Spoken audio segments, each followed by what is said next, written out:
Assalamualaikum warahmatullahi wabarakatuh. Perkenalkan, nama saya Nabila Khairani dengan NPM A1A021097 kelas 5C Prodi Pendidikan Bahasa Indonesia.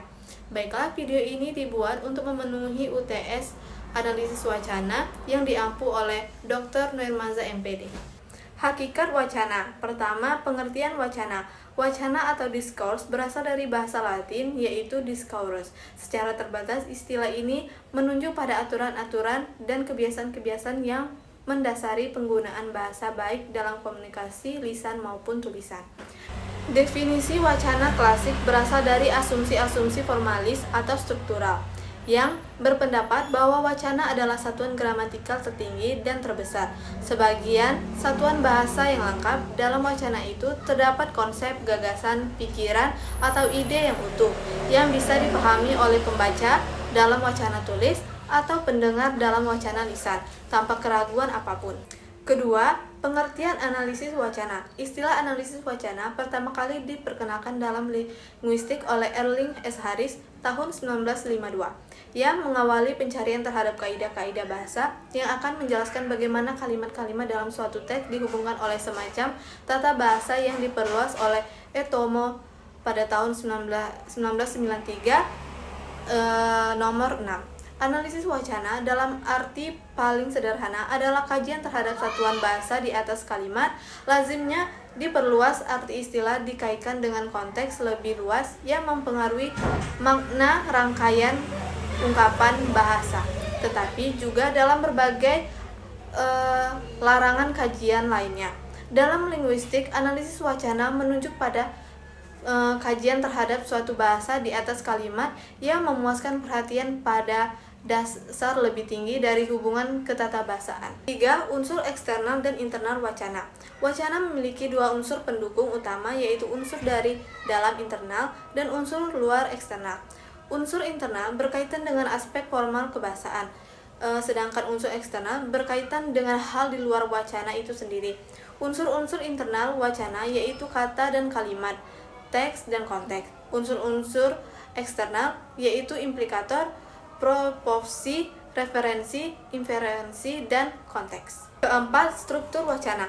Dalam KBBI, struktur adalah suatu hal atau unsur disusun. Struktur juga diartikan sebagai unsur-unsur atau bagian yang dibangun dalam pola tertentu.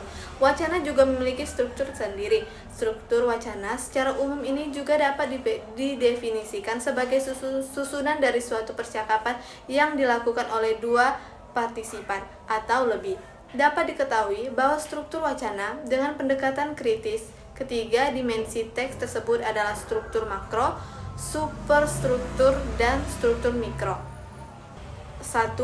Struktur makro adalah struktur utama sebuah teks yang bisa dilihat dari topik atau tema umum dari sebuah wacana.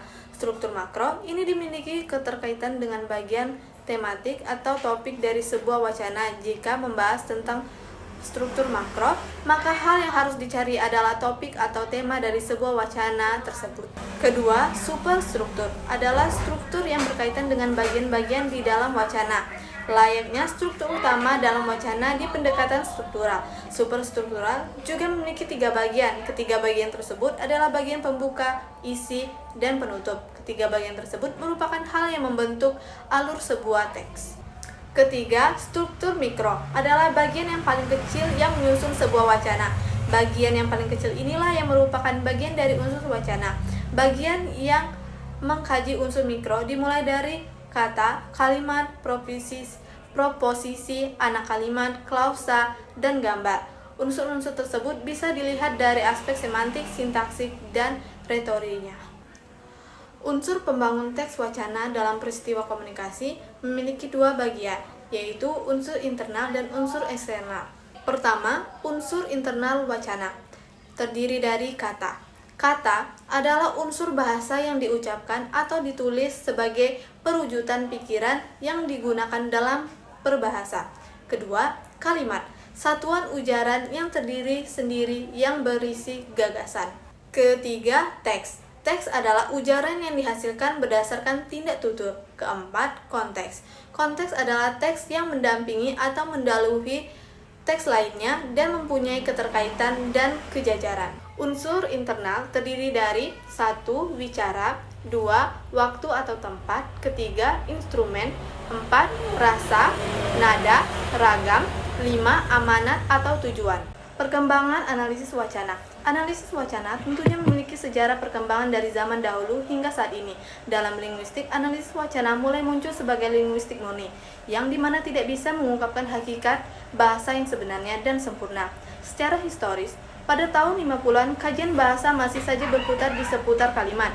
Berawal pada tahun 1952, seorang pakar bahasa dan linguistik yang bernama Zerling S. Harris memberikan fakta bahwa ia merasa tidak puas akan tata bahasa kalimat itu. Karena ketidakpuasannya tersebut, pakar bahasa Zerling S. Harris menerbitkan sebuah artikel yang berjudul Discourse Analysis yang pada saat itu diterbitkan dalam majalah Linguist nomor 28 nomor 1-3 dan 474-494.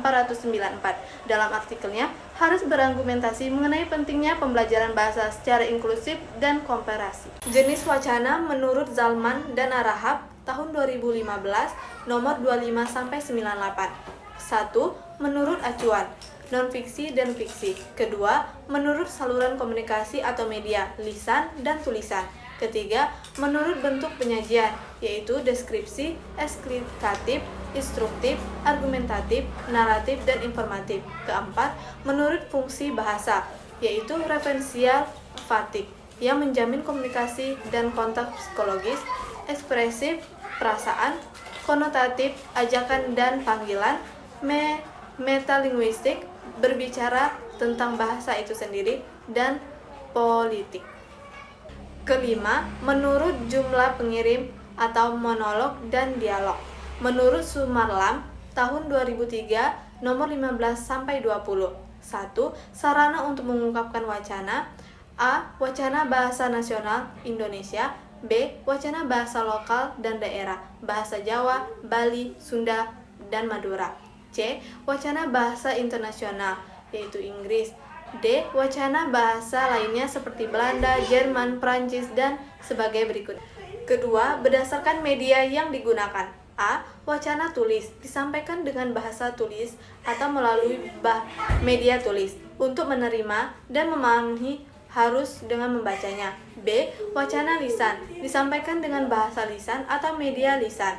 Untuk menerima dan memahami harus menyimak dan mendengar berdasarkan sifat dan jenis pemakaiannya, yaitu wacana, monolog, dan dialog. Sistematika penelitian analisis wacana terdiri dari 1. Bagian awal, yaitu cover atau sampul, halaman judul, halaman pengesahan, abstrak, tidak lebih dari 250 kata, pengantar, daftar isi, daftar tabel, daftar gambar, daftar lampiran. Kedua, bagian isi, yang terdiri dari bab 1 pendahuluan, yaitu latar belakang, rumusan masalah, ruang lingkup penelitian, tujuan penelitian, manfaat penelitian, dan definisi apresiasional.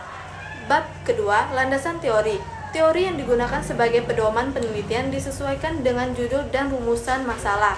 Bab ketiga, metode penelitian, yaitu metode penelitian, desain penelitian, setting penelitian, data dan sumber data, teknik pengumpulan data, instrumen penelitian, teknik analisis data, teknik keabsahan data. Bab keempat, hasil penelitian dan pembahasan. Bab kelima, kesimpulan dan saran. Ketiga, bagian akhir, lampiran-lampiran yang berkaitan dengan analisis data, hasil keabsahan data dan instrumen. Mungkin itu saja yang bisa saya jelaskan. Saya akhiri. Wassalamualaikum warahmatullahi wabarakatuh.